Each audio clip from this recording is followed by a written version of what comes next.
अभिनेत्री विद्या बालननं जवळपास तिच्या 45व्या वर्षी 20 ते 22 किलो वजन कमी केले आणि तिच्या या वेट लॉस डाएटमुळे ती सध्या खूप खूप चर्चेत आहेत.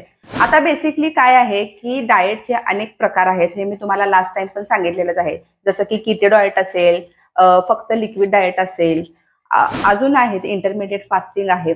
तर असे हे वेगवेगळे डाएटचे प्रकार आहेत. पण विद्या बालनमुळे अँटी इन्फ्लामेटरी डाएट हे खूप सध्या चर्चेत आहे आणि त्याचं खूप मोठ्या प्रमाणात फॅड आहे.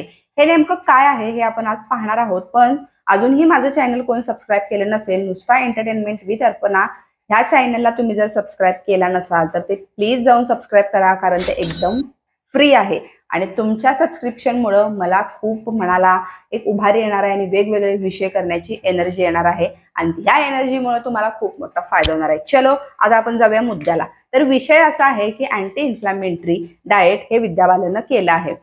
तर त्याच्या आधी आपण पाहणार आहोत की इन्फ्लामेशन म्हणजे नेमकं काय. इन्फ्लामेशनची आता जास्त काय मी लांबड न लावता साध्या ए लाईन मध्ये तुम्हाला मी एक डेफिनेशन सांगणार आहे की आपल्या बॉडीमध्ये कार्टिझोल लेवल वाढतो आणि मेटाबॉलिझम स्लो होतो आणि ह्याच्यामुळे इन्फ्लामेशनचा प्रॉब्लेम होतो. आता कार्टिझो म्हणजे काय आणि मेटाबॉलिझम म्हणजे काय हे अनेकांना माहित पण नसेल. म्हणजे ज्या काही हाऊसवाईफ्स आहेत किंवा ज्यांना काही यातलं जास्त नॉलेज नाही आहे, तर त्या व्यक्तींनी, त्या महिलांनी जास्त डोक्याला ताण घ्यायचा नाही आहे. मी एकदम तुम्हाला सोपं करून सांगणार आहे. व्हिडिओ शेवटपर्यंत नक्की पहा. आता इन्फ्लामेशन याला मराठीत म्हणतात सूज आणि आपलं शरीर कधी कधी सुजतं. काही पदार्थ खाल्ल्यामुळे असेल किंवा काही शेड्यूलमुळे असेल, तर ह्या सुजेलाच म्हणतात इन्फ्लामेशन. इंग्लिशमध्ये इन्फ्लामेशन म्हणतात, मराठीत याला सूज किंवा दाह असं देखील म्हणतात. बरं, हे शरीर आपलं सुस्त कशानं. आता विद्या बालन जी आहे ती तर अभिनेत्री आहे आणि अभिनेत्री म्हणल्यानंतर उगाच जायचं आणि पिझ्झा खा, बर्गर खा, तरी पण वेट वाढायला लागले असं करत होती का? नाही. ती प्रॉपर डाएट पण करत होती आणि प्रॉपर तिचा दिवसातून 1.5-2 तास जो काय असेल तो तिचा वर्कआउट होता, तरी पण तिचं वजन वाढतच होतं. आणि ह्या सगळ्या गोष्टींमुळे ती खूप आणि खूप ह्या सगळ्या गोष्टींना फेस करत होती. वजनामुळं किती जणांचं तिला काही काही ऐकून घ्यावं लागलं, काही मूवीज तिच्या हातातून गेल्या फक्त आणि फक्त तिच्या वजनामुळे. हे अनेक इंटरव्ह्यूज मध्ये तिने तिचा सगळा जो काही वेट वाढलेल्या गोष्टींचा जो स्ट्रगल आहे तो तिने एक्सप्लेन केलेला आहे. बरं, आता इन्फ्लामेशन हे मेन आपण मुद्द्यावर येऊयात. तर इन्फ्लामेशन म्हणजे सूज हे तुम्हाला माहितच आहे. बरं, ते नेमकं कशामुळे होतं. तर कसं आहे, बेसिकली सगळ्यात महत्वाची गोष्ट म्हणजे अनहेल्दी फूड, आपलं इरेग्युलर शेड्यूल असतं किंवा घरातील सासू असं म्हणाली, सून असं म्हणाली, नवरा असं म्हणाला, मुलांचं असं टेन्शन, हे जे काय आपल्या डोक्यावर आपण टेन्शन घेऊन बसतो, ह्या टेन्शन मुळे इन्फ्लामेशनचा त्रास प्रत्येकीला होतो. आणि म्हणजे सगळ्यांनाच होतं असं नाही म्हणायचंय मला, काहींना काही गोष्टी. आता जर समजा एखादा डाएट मला डॉक्टरांनी दिला असला आणि माझी सख्खी जरी बहीण असली तरी तिला तो डाएट सूट होत नाही, कारण आम्ही दोघी वेगवेगळ्या पर्सनॅलिटीज आहोत. जरी एका आईच्या पोटी आलो असलो तरी पर्सनॅलिटीज ह्या वेगवेगळ्या असतात. प्रत्येकाचा बॉडी टाईप वेगळा असतो. तिचं वय वेगळं, माझं वय वेगळं. अशा पद्धतीनंच प्रत्येकालाच इन्फ्लामेशनचा त्रास होईल असं नाही.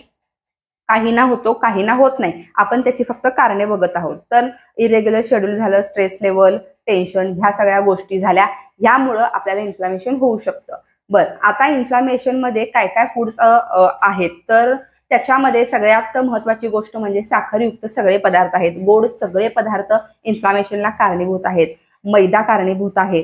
शिवाय जे काही बेकरी प्रोडक्ट आहेत, केक, पेस्ट्री, ह्या ज्या काही गोष्टी आहेत, बेकरी, सगळ्या ह्या गोष्टी इन्फ्लामेशनला कारणीभूत आहेत. आणि सगळ्यात महत्वाची गोष्ट, दुधाचे सगळे पदार्थ इन्फ्लामेशनला कारणीभूत आहेत. आता ही मी गोष्ट तुम्हाला एकदम सोप्या पद्धतीनं मी का सांगू शकते, कारण इन्फ्लामेशनचा प्रॉब्लेम मी सध्या फेस करत होते आणि काही गोष्टी म्हणजे काही दिवसांपासून मला सुद्धा ह्याचा चांगलाच रिझल्ट आलेला आहे आणि मी सुद्धा या गोष्टी आता फॉलो करत आहे.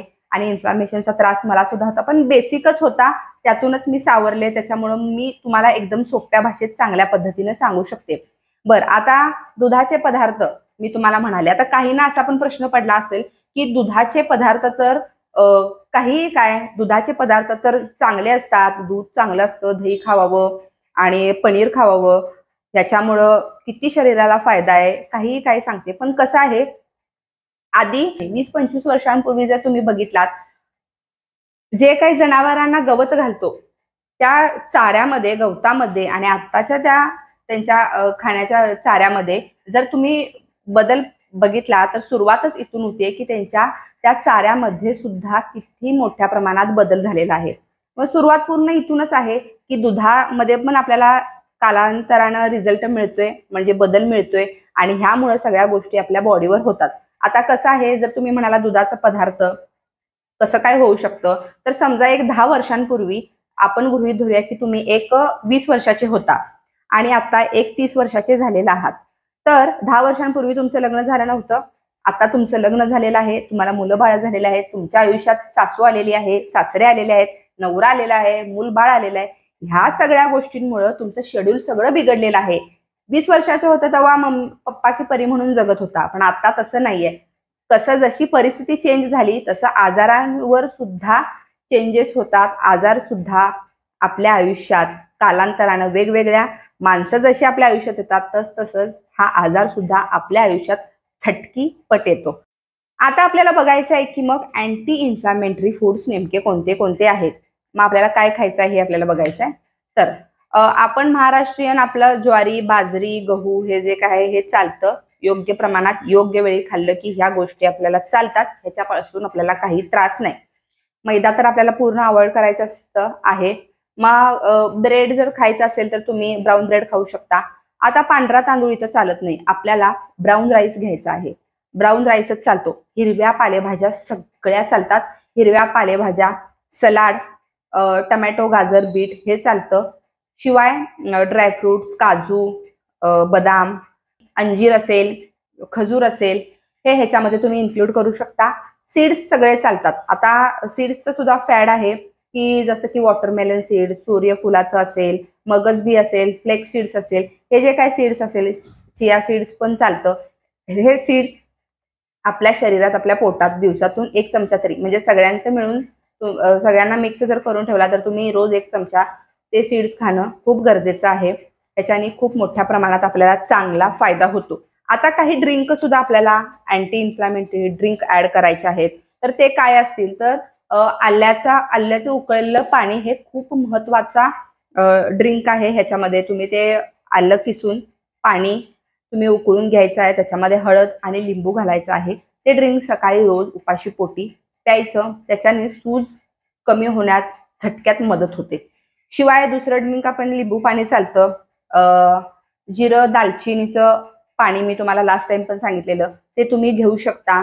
एकदम थिन ताक 1 ग्लास 2 ग्लास हे दिवसभरातून चालतं. असे जे काही 3-4 चिया सीड्सचं तुम्ही पाणी पिऊ शकता रोज.